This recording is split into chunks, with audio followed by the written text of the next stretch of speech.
Hi guys, so welcome to day 5 of our 21-day bioenergy and well-being reset. So 2 things that I would like to talk about today. So on the bioenergy side, it's to talk about the benefits of bioenergy and what bioenergy can bring into our lives, the positives, you know, that having bioenergy sessions and having this practice within our daily lives, how that can help us and support us.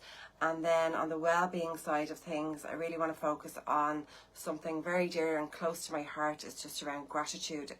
It's such a beautiful practice to have in our life regularly as well, and some of you obviously may be doing this on a regular basis as well, but it's just to focus in on the benefits of that as well. So with bioenergy, to look at the benefits of it, an example of my own personal story is where I was told that I had 2 types of an autoimmune condition, considered an autoimmune condition, of alopecia, where I had lost all of the hair on my head from all of the hair up to there on my head, so from the back up to about there. So it was gradually creeping up. It took time to fall out. It started falling out at the very back, and then it gradually crept out up to about there. So I went on this probably about 2-year journey of looking at mainstream medicine options. That's when I was told I had 2 different types of alopecia, and also looking at the complementary side of things as well. So I was doing both roughly at the same time, and I came across lots of different holistic practices. Now, I would have considered myself fairly healthy up to that point.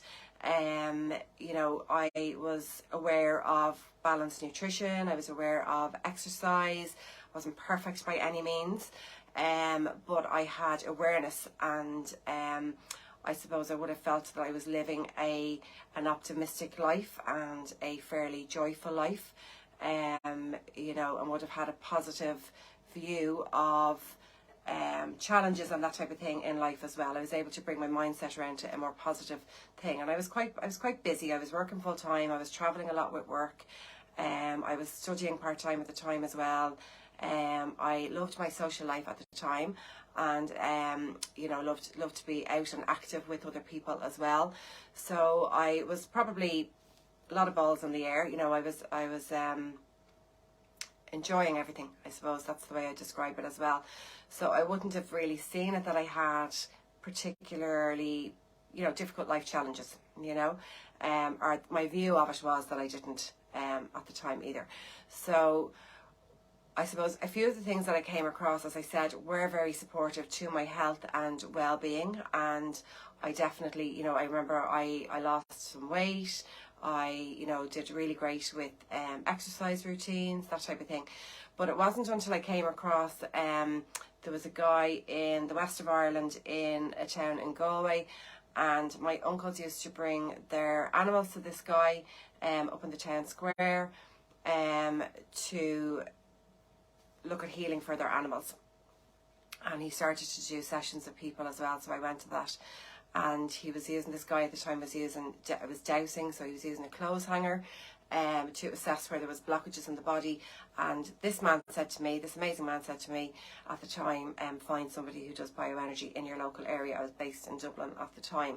So I did, and I had 4 sessions of bioenergy, and my hair started to grow back. Now, our hair grows in roughly 3-month cycles, so it took about 3 months and my hair started to grow back, and I haven't had any issues since. Now, the layer underneath this is, why did this happen? So I suppose bioenergy could have released this, but if there was something in my environment or in my life that was going to repeat itself, I could potentially have the same repeated pattern again of my hair falling out again.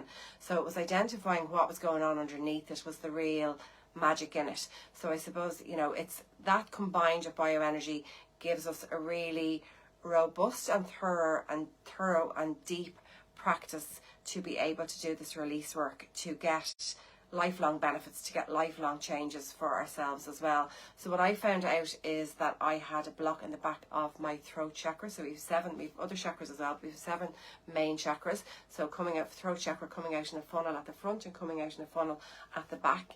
And there was a block at the back of my throat chakra our chakras are feeding into the energy pathways in our bodies, then that feed the organs and glands and cells of our bodies as well. So the life force energy, this energy, we talked in the day one of this bioenergy and well-being reset as well about what energy is, what bioenergy is. So this energy, this life force energy, this chi, this prana, wasn't able to feed the cells, the molecules, the atoms in my scalp for my hair to grow. So my hair couldn't grow because it didn't have life force energy to allow it to grow.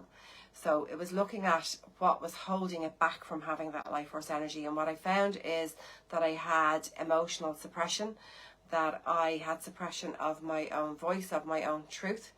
And that was causing this block within my energy system, which eventually translated over to my physical body. So energy blocks or energy stagnation can happen first in the energy field. The energy field feeds the physical body. And then if it doesn't get resolved, or we don't know how to release it, or we don't have practices to release it in our lives, we can then end up where it translates over to the physical body. And that's what happened with me. So my physical body was then talking to me to say, out of balance, out of whack, need to get better balance back in, and this needs to be released. And it spoke to me in that way through physical symptoms.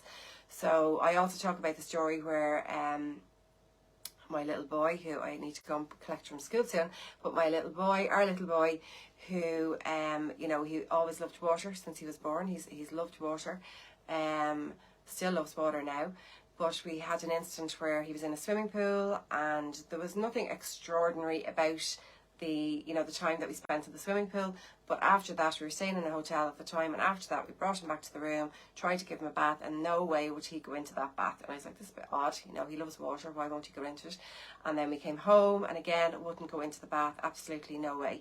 And so I said, okay, this needs to be looked at. So what we found is that he had a fright from probably a splash or something of the water in the swimming pool, and that had created a block of fear within his system, and a fear of water, and he wouldn't go into the water. So that was released through bioenergy for him, and he was able to go back into water straight away, and no issue since. Loves water again since. Now, that's a very simplistic way of looking at how we can develop a fear and how it could translate over into a fear of water, but it can be that simple. Something can be that simple as to how we get an energy block or stagnation within our systems as well. And obviously it can be more complex as well.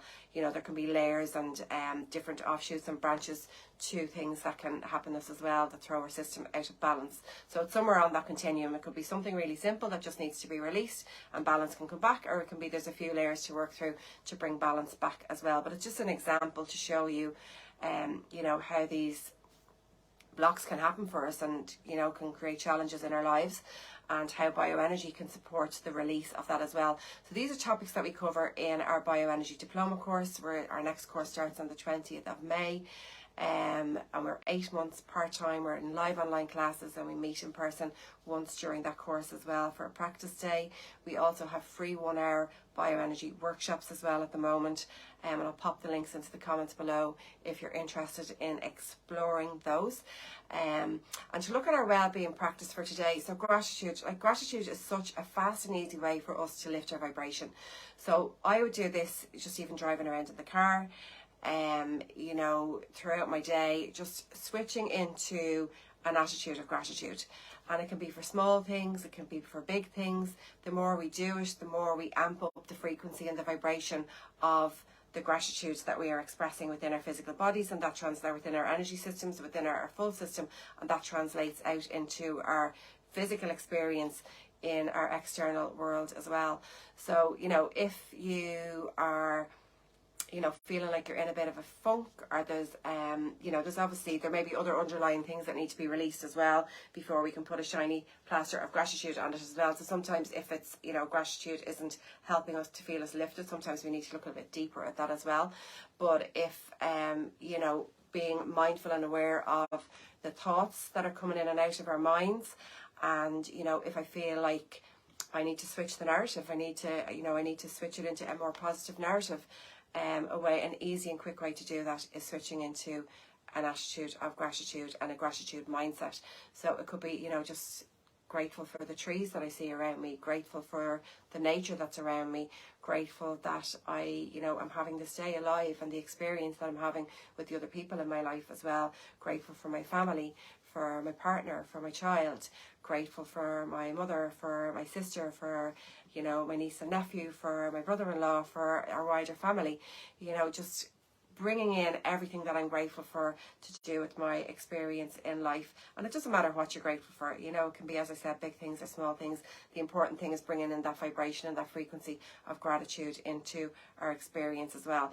And it helps to manifest then things in our lives that we'd like to bring into our lives, because the things that are coming in are going to match the frequency that we're giving out. So it's a really quick and easy way to lift our vibration, bring a lighter experience into our day, but to practice it regularly. Consistency and being regular with this is the key to it as well. And it doesn't have to be, have a corner set up in your room and you need to sit there for an hour with this. That's a beautiful way to do it as well. But it's, how can I fit this into my life as, I'm going about my daily experience? And I said the well-being practices that we're going to bring in on this 21-day reset are usually the quicker, short burst ones that we can just bring into given moments in our day, to lift our experience into a more positive and lighter and expanded experience for ourselves as well. So I hope you get to enjoy this, get to use it. You may be using it already, so it's just a little reminder if you are, bringing more awareness to it, and just to enjoy it and enjoy your day ahead. And thanks for being with us as well. See you soon. See you tomorrow. Thanks, guys.